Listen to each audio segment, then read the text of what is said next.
Tiffany glared at her wedding dress. She felt herself shiver. She didn't think she was ready. She began to doubt, and it made her belly wobble. She wanted to throw up. However, she couldn't get it out of her throat. She swallowed her next breath, and then she reached for a cup of tea. It shivered inside of her trembling fingers. She wanted to black out and leave the world, but she knew she had to stay. "I wish I had my parents alive again," she muttered as she rubbed her arms. "Then I wouldn't feel so alone." Tiffany put down the teacup, and then she looked into the mirror. She had heaps of makeup on and looked perfect. Now she needed to smile. Her smile wobbled as she tried to stretch it. However, after a minute, it was stuck on her face. "We're getting married today," she muttered as she glared at her reflection. Right now," told her friend Anne, who appeared from behind a fold of curtain. "And I'm so distressed," told Tiffany. "I know," told Anne, "but it's going to get worse. There are hundreds of people waiting to see you."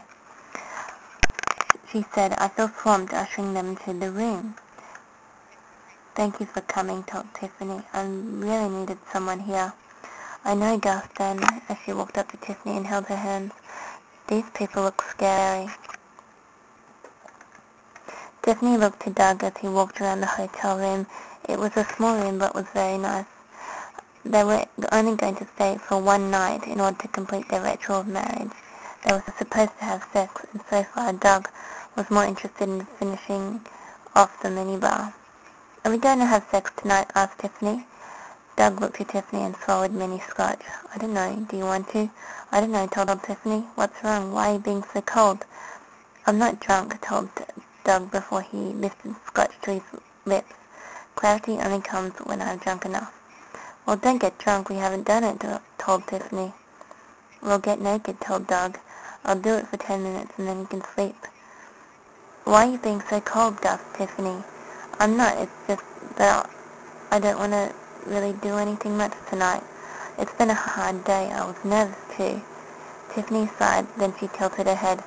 "Okay, I'm sorry," she said. "Let's just do it and then order room service." "Okay," told Doug. Tiffany woke up. She was sore. Doug had done it too hard, and he had done it hard on purpose. Her whole felt as though it was still gaping. She sighed and ran a hand through her hair. She wondered where Doug was. He had not returned after he had left the previous afternoon. There was a knock on the door. Doug's parent appeared. "You're moving to a new place," muttered Nathan. "Now, what about Doug?" asked Tiffany. "He disappeared. He drank too much and ended up in a detoxification van," told Nathan. "He'll be in there for hours. Let's go." Tiffany smiled, dressed, and then she moved to the car. Nathan led her to the car, and then he drove her to her house. It was an easy drive in a luxury car. Tiffany felt as though they were gliding. She couldn't believe how smooth the ride was. There were no bumps. Nathan talked to her about the reception and what happened after they had left. Tiffany listened. She was enamored with Nathan. He was handsome, tall. He had a big dollar suitcase. He bought the big dollar house that they were going to live in. Tiffany smiled, and she even blushed a little. Tiffany glared to Nathan after he showed her around the house. She turned around to look at him. "So are you going to stick around, or are you going to collect Doug?" Nathan said he was going to just leave. Doug was going to be bought by someone else. Tiffany smiled. She wanted to flirt, but she didn't know how. She wanted to toy with Nathan. However, it was an orgy, and so she backed off. "I'm really glad I married Doug," told Tiffany.